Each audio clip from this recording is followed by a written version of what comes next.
ஹே good morning everyone. அனைவருக்கும் வணக்கம். இன்னைக்கு தேதி பார்த்தீங்கன்னா 18 ஜூலை ஆம், சனிக்கிழமை. தினமணியில் இருக்கிற சில இம்பார்ட்டன்ட் நியூஸஸ் பார்க்கலாம். ஓகே, ஸோ ஹெட்லைன்ஸ் என்ன கொடுத்துருக்காங்கன்னா, நாட்டின் முதல் ஹைட்ரஜன் ரயில் சேவை தொடக்கம், பிரதமர் மோடி பெருமிதம் அப்படின்னு ஒரு நியூஸ் கொடுத்துருக்காங்க. சரிங்களா? ஸோ இதை நம்ம நேற்றே பார்த்துருந்தோம். ஹைட்ரஜன் ஃபியூல்னால ஓடக்கூடிய ஒரு ரயில்வே. சரிங்களா? ரயில் பெட்டிகள் தயாரித்து, ரயில் இன்ஜின் தயாரித்து அதை வந்து நேற்று வந்து எங்கே அறிமுகப்படுத்தியிருக்காங்கன்னு பார்த்தீங்கன்னா, ஹரியானா மாநிலம் சிந்த் சிந்த் நகரில். Okay, Jind to Sonipat. சரிங்களா? ஜிந்த் அண்ட் சோனிபெட் அந்த ஒரு வழித்தடத்தில் வந்து இதை வந்து இன்ட்ரடியூஸ் பண்ணியிருக்காங்க. சரி, அதெல்லாம் ஞாபகம் வச்சுக்கோங்க, கண்டிப்பாக ரிஃப்ளெக்ட் ஆகும் கொஷனில். ஓகே, ஸோ உலக அளவில் பார்த்தீங்கன்னா ஹைட்ரஜன் ரயில்கள் இயங்கும் வெகு சில நாடுகளில் இப்போ இந்தியா வந்து இணைஞ்சிருக்கு. சரியா?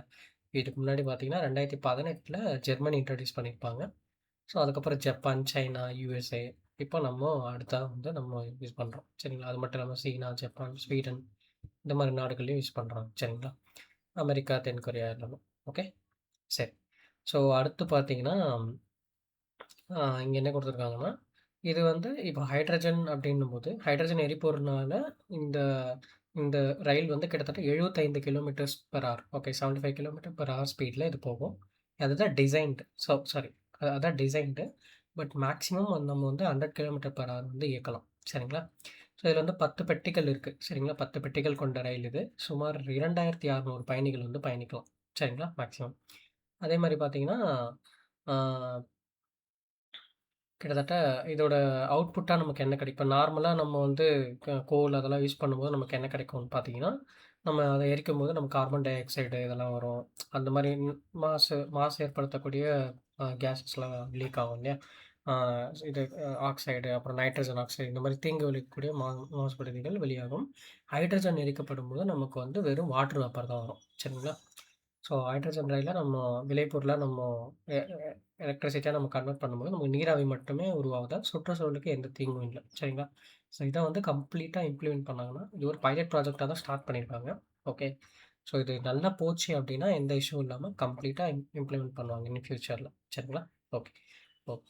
ஸோ ரொம்ப இம்பார்ட்டன்டான டாபிக். அதனால தான் நம்ம டைம் எடுத்து பார்க்குறோம். ஓகே.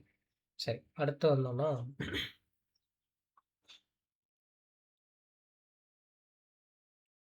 ஓகே. இங்க பார்த்தீங்கன்னா, மகளிர் வேலைவாய்ப்பு ஆலோசனை நிறுவனத்தை தேர்வு செய்ய ஒப்பந்தம் கோரியது தமிழக அரசு. ஓகே. ஸோ என்ன சொல்ல வராங்க அப்டின்னா, மகளிருக்கு தரமான வேலைவாய்ப்பு என்ற திட்டத்தை செயல்படுத்துவதற்கான ஆலோசனை நிறுவனத்தை தேர்வு செய்ய தமிழக அரசு ஒப்பந்தம் கோரியுள்ளது அப்டின்னு ஒரு நியூஸ் குடுத்துருக்காங்க. ஸோ ஒண்ணும் இல்ல, க மகளிருக்கான ஒரு தரமான வேலைவாய்ப்பு அப்டின்னு ஒரு திட்டத்த இந்த புதிய அரசாங்கம் வந்து செயல்படுத்த போறாங்க. சரியா? நமக்கு ஏற்கனவே புதுமை பெண் திட்டம் இருக்கு. அந்த மகளிர் உரிமை தொகை திட்டம் இருக்கு. அப்புறம் நீங்க கவர்மெண்ட் ஸ்கூல்ல படிச்சு நல்ல மார்க் எடுத்தீங்கன்னா, உங்களுக்கு அந்த மாதம் மாதம் ரூ. 1000 திட்டம் இருக்கு. இல்லையா? ஸோ, இந்த மாரி நெறைய திட்டம் இருக்கு. அது மட்டும் இல்லாம ஃப்ரீ பஸ்ஸஸ் இருக்கு. ஓகே.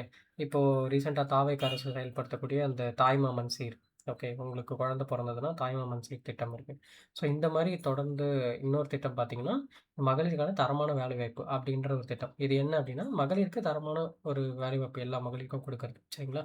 இதுக்காக ஆ ஒரு நிறுவனத்த வந்து செயல்படுத்த போறாங்க நம்மளுடைய தமிழக அரசு. ஓகே. அந்த நிறுவனம் என்ன பண்ணும் அப்டின்னா, யார் யாரெல்லாம் கேர்ல்ஸ் வேலைக்கு போகாம இருக்காங்களோ, அவங்க இன்ட்ரெஸ்ட்டா இருந்தா, அவங்களுக்கு வந்து அந்த வேலை வாய்ப்பை ஏற்படுத்தக்கூடிய ஒரு கன்சல்டன்சி மாரி ஆக்ட் பண்ண போறாங்க. சரிங்களா? அதான் குடுத்துருக்காங்க. தேர்வு செய்யப்படும் நிறுவனம் மாநிலம் முழுவதும் பெண்களின் தற்போதைய வேலைவாய்ப்பு நிலை, அவர்கள் எதிர்கொள்ளும் சவால்கள், சமூக பொருளாதார மற்றும் பாதுகாப்பு சவால்கள் குறித்து விரிவான ஆய்வு மேற்கொண்டு ஒரு ஆய்வு மேற்கொண்டு அத வந்து ஆ ஒரு திட்ட அறிக்கையா ஒரு அரசிடம் சமர்ப்பிச்சு, அதுலேருந்து நம்ம என்ன மாரி இது பண்ணலாம் அப்படின்றது தான். பெறப்படும் ஆய்வுகள் அடிப்படையில் பெண்களுக்கு பாதுகாப்பான நிலையான வேலைவாய்ப்புகளை அதிகரிக்கும் வகையில் மாநில அரசு வந்து ஒரு திட்டத்த வந்து செயல் திட்டத்த வந்து வச்சிருக்காங்க. சரிங்களா? ஓகே. ஜஸ்ட் என்னன்றத பார்த்துக்குவோம். ஓகே. அடுத்து வந்தோம்னா, ம் விமர்சனங்கள்லாம் ஸ்கிப் பண்ணிக்கலாம். ஸோ நீட் ரிசல்ட்ஸ் வந்து ஆ வெளியாயிடுச்சு. சரிங்களா? ஓகே. ஸோ நமக்கு எடிட்டோரியல்லே இன்னைக்கு அவ்வளோ பெருசா இல்ல. ஓகே. ஆ அதே மாரி ஆர்டிக்கலும் வந்து ஒரு அரசியல் பார்வையில ஒரு நியூஸ் தான். ஓகே.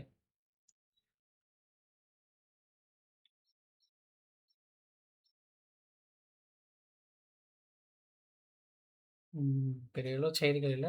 முக்கியமானத மட்டும் பார்த்து முடிச்சிடலாம்.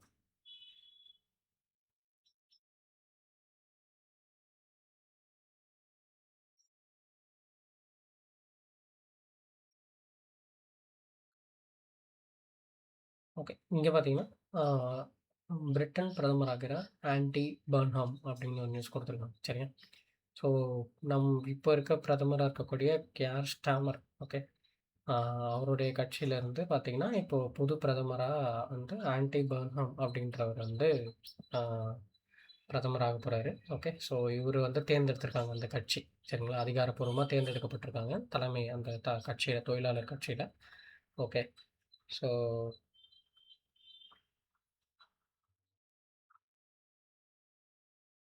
சரிங்களா? இப்போ அந்த கட்சியினுடைய தலைவராவும் இவர தேர்ந்தெடுத்திருக்காங்க. ஸோ, அந்த கட்சியினுடைய தலைவரா இருக்கும்போது, இவர் தான் பிரதமராவும் இருக்க போறாரு. சரிங்களா? ஓகே. ஸோ, ஜஸ்ட் அவரோட நேம் என்னன்னு மட்டும் தெரிஞ்சுக்கோங்க.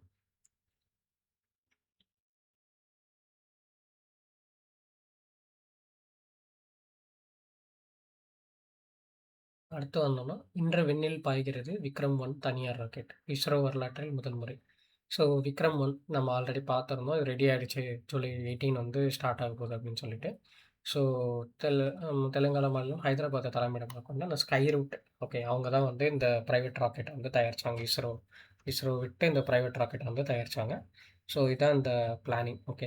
அ அது மட்டும் இல்லாம, ஸோ ஆல்ரெடி விக்ரம் எஸ் அப்படின்ற ஒரு ப்ராஜெக்ட்ட நவம்பர் 18, 2022ல லான்ச் பண்ணியிருக்காங்க. சரிங்களா? ஸோ, அது என்ன பண்ணியிருக்கோம்னா, அது ஜஸ்ட் வந்து எதுவும் ஜஸ்ட் போயிட்டு அ ஆர்பிட்ட இது பண்ணுதா அப்படின்றத மட்டும் தான் போயிட்டு பார்த்துட்டு வந்திருக்கோம். ஓகே. பட் இப்ப போற இந்த ராக்கெட் வந்து பார்த்தீங்கன்னா, ஆ இப்போ சிறிய தொலைவு வரையும் செலுத்தப்பட்டது. இந்த நிலையில் முதல் முறையாக விக்ரம் ராக்கெட் புவியின் தாழ்வட்ட பாதைக்கு அனுப்பப்பட்டு விண்வெளி ஆய்வுக் கலன்களை நிலைநிறுத்த உள்ளது. ஓகே. ஸோ, இது வந்து சேட்டலைட்ட போய் லான்ச் பண்ணிட்டு வரப்போகுது. ஓகே. இதுக்கு முன்னாடி போன ராக்கெட் வந்து ஜஸ்ட் அ என்னன்றத பார்த்துட்டு வந்திருக்கோம். பட் இது வந்து பார்த்தீங்கன்னா, இது பண்ண போகுது. ஓகே. ஸோ, சோதனை முயற்சியா விக்ரம் எஸ் செலுத்தப்பட்டிருக்கும். இப்போ இது வந்து ஒரு லான்ச் வெஹிக்கிளா இது பண்ணி போயிட்டு சேட்டலைட்டா இது பண்ணிட்டு ஓகே. அ அ விண்வெளி ஆய்வு களங்களை நிலைநிறுத்த உள்ளது. இது வரலாற்று சிறப்புமிக்க திட்டம் ஆகமன் என்ற பெயரிடப்பட்டது. ஓகே. எந்த திட்டம்னு பார்த்தீங்கன்னா ஆகமன். ஓகே. விக்ரம் 1 அண்டர் ஆகமன் விக்ரம் 1 வந்து செயல்படுத்தப்பட்டிருக்கு. ஓகே. ஸோ, இதுக்கு நமக்கு தெரியும் ஸ்கை ரூட் தான் இது பண்றாங்க அப்படின்னு சொல்லிட்டு. ஓகே. அது மட்டும் இல்லாம, அவங்க ஒரு பெரிய ஸ்டார்ட் அப்பு. அவங்க தான் நெறைய பிரைவேட் வெஹிக்கிள்ஸ் வந்து நமக்காக ரெடி பண்ணிட்டு இருக்காங்க. ஓகே. ஸோ, இது மட்டும் இல்லாம இந்த ராக்கெட் மூலம் இந்தியாவின் Graha space, Cosmos, blue cubit போன்ற நிறுவனங்களின் ஆய்வுக்கலன்களும், ஸ்கைரூட் நிறுவனத்தோட ஒரு ஸ்கோப் ஆய்வுக்கலனும் ஏவப்பட உள்ளது. ஓகே. ஸோ, ய அவ்வளோதான். இதுக்கான கவுண்ட்டவுன் வந்து நேத்து ஸ்டார்ட் ஆயிடுச்சு. ஸோ, இன்னைக்கு 11:30க்கு வந்து லான்ச் இருக்கு. ஓகே. சரியா? ஸோ, நல்லா பார்த்து வச்சுக்கோங்க. ரொம்ப இம்பார்ட்டன்ட். இதோட பேர் என்னன்னு பார்த்தீங்கன்னா, பிராம்ப். ஓகே. பிராம்ப் என்ற பெயரிலான திட்டம் மூலம் புதிய ராக்கெட் தயாரிப்பு பணிகளில் ஸ்கை ரூட் வந்து ஈடுபட்டு கொண்டிருக்கு. ஓகே. சரி. அவ்வளோதான் இன்னைக்கு இருந்த முக்கியமான செய்திகள். நம்ம நாளைக்கு செய்தித்தாள் சந்திக்கலாம். Thank you.